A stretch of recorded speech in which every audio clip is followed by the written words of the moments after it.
Kwa jina naitwa Moza Maud Hamisi, ni mgombea wa ujumbe katika jumuiya hii.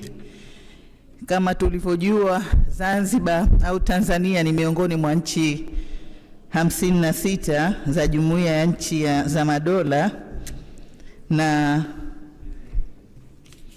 ni moja kati ya wadau wazuri sana wa jumuiya hii. Kwa nafasi yangu, naomba kupatiwa ujumbe katika jumuiya hii ili niweze kushirikiana na viongozi waliotangulia, ambao mwenyekiti pamoja na viongozi wote, kwa ajili ya kuisaidia Zanzibar. Kama tulivyojua, Zanzibar ni nchi moja ambayo ina utalii ambao unahitaji sana kutiliwa mikakati na unahitaji kukuza.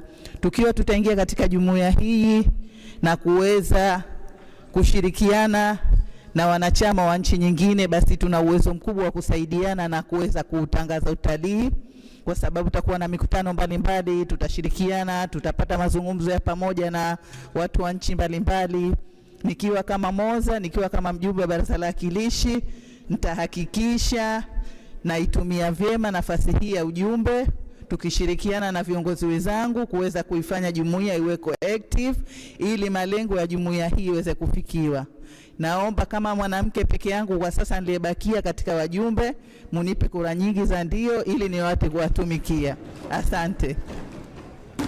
Asante. Maswali? Mheshimiwa Ali Suleiman Mrembo. Mheshimiwa Mwenyekiti, naomba nimuulize tu swali dogo. Nashukuru. Moja majukumu ya jumuiya hii ni kukuza amani na maelewano.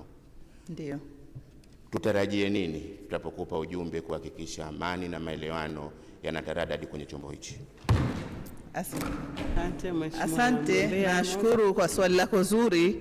Kama nilivyotangulia kusema kwamba jumuiya ya kushiriki bunge la jumuiya ya nchi za madola ni kitu kikubwa, na moja ya lengo lake kuu ni hiyo, kushirikiana na kukuza amani na maelewano.